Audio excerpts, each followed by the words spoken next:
want to take you back in time. Back before the prequel trilogy. Before Star Wars became a franchise. Before the original trilogy. Before Star Wars even existed. I want to take you back to 1974. A fresh young filmmaker named George Lucas created two financially successful films. THX 1138, a sci-fi film based on his college short film, and American Graffiti, a love letter to the early 60s. But right when he was making American Graffiti, George always had the idea of creating a sci-fi space opera based on the works of Flash Gordon and Buck Rogers.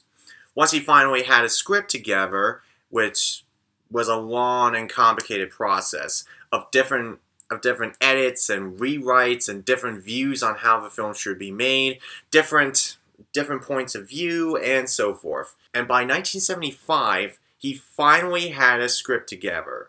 But it would take even longer to actually get the movie made. What happened next changed how movies were made. He founded Industrial Light and Magic, ILM, to bring his vision to life. And of course, he needed a cast. There were two types of cast members in this film. One, newcomers. Mark Hamill as the titular character Luke Skywalker, originally known as Starkiller, Harrison Ford as the smuggler Han Solo, Debbie Reynolds' daughter, Carrie Fisher, as Princess Leia Organa, and Anthony Daniels and Kenny Baker as the lovable droids C-3PO and R2-D2. And Hollywood veterans, like Oscar winner Alec Guinness as the wise old Jedi Master Obi-Wan Kenobi, Peter Cushing as Grand Moff Tarkin, head of the operations on the Death Star, and the voice of James Earl Jones, providing the voice of the Master of the Dark Side of the Force, Darth Vader, with David Prowse providing the physical appearance of Darth Vader. Long story short, it was a production nightmare. Reshoots, script changes, George firing the film's original editor, the effects not going well as they hoped, and Fox didn't even want to release the movie at all. They thought it was just some kids' movie. Once the movie was finally released on May 25th, 1977, it would be a day that cinema would never forget. It made history. It became one of the highest grossing movies of that year on par with Jaws, and eventually becoming one of the most highest grossing films ever made. Now, with that little bit of trivia out of the way, let's talk about the actual movie. It is a period of civil war in the galaxy. The evil galactic empire is nearing the completion of her latest weapon to destroy the rebellion, the Death Star.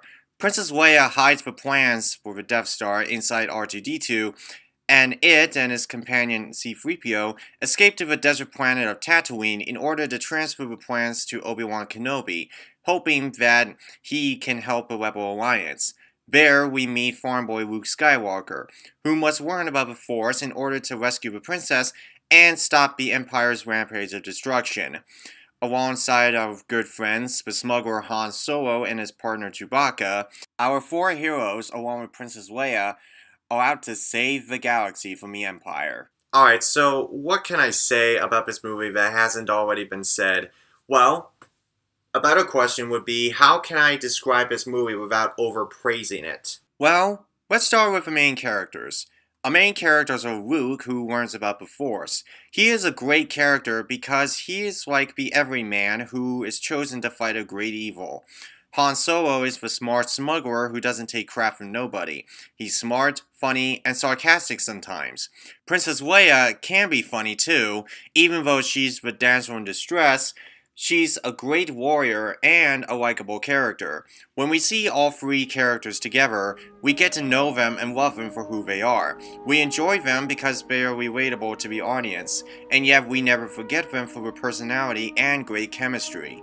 Obi-Wan is the wise old man who becomes the mentor to Luke, almost like the father that Luke never had.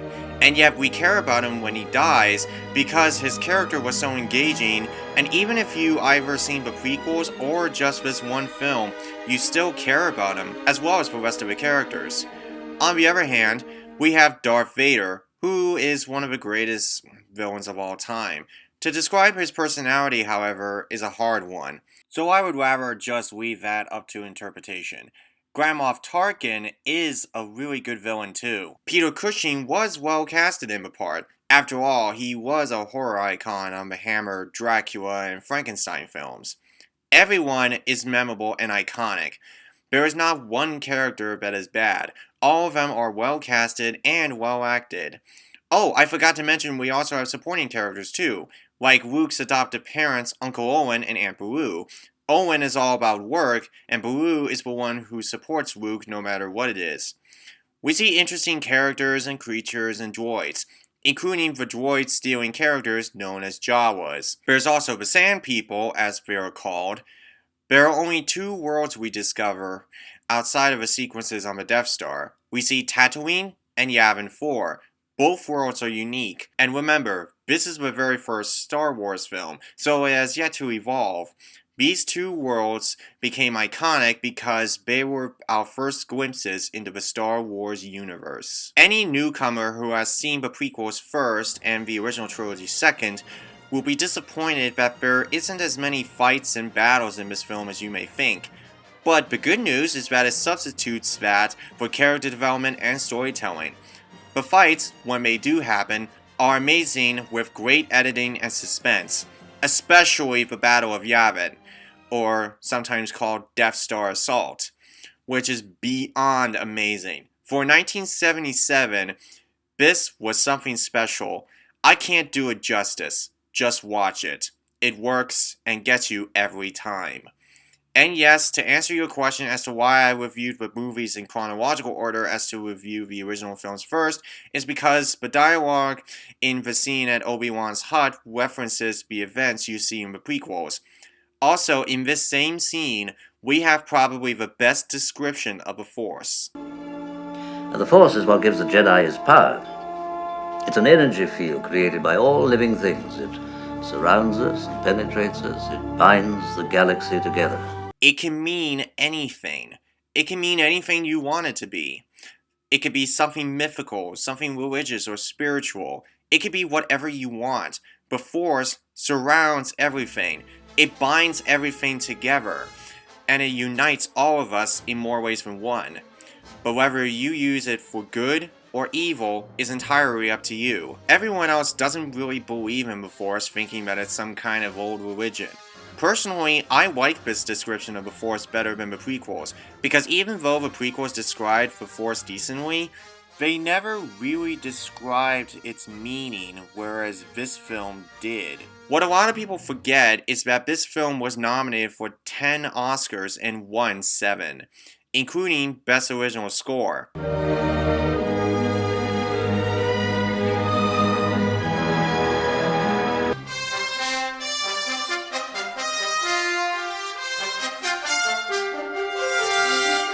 Best Visual Effects.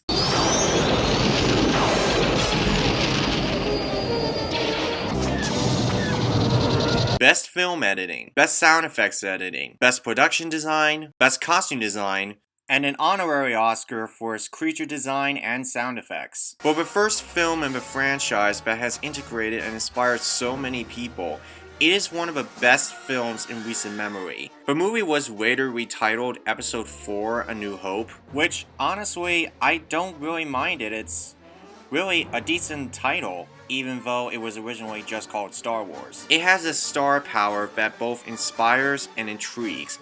It works on so many fundamental levels that you enjoy all that George has given us.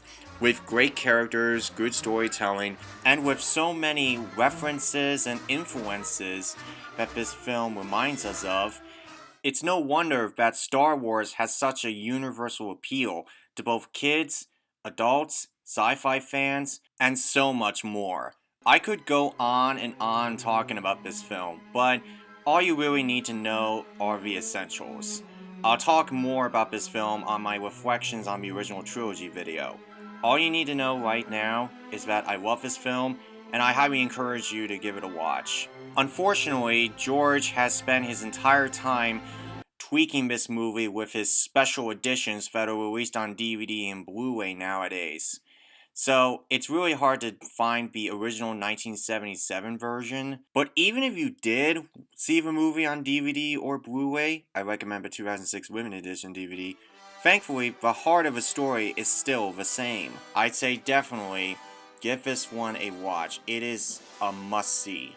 The Force is strong with this one. 5 out of 5 stars. And by the way, happy 40th anniversary, Star Wars, or Episode 4, whatever you want to call yourself. Anyway, happy anniversary.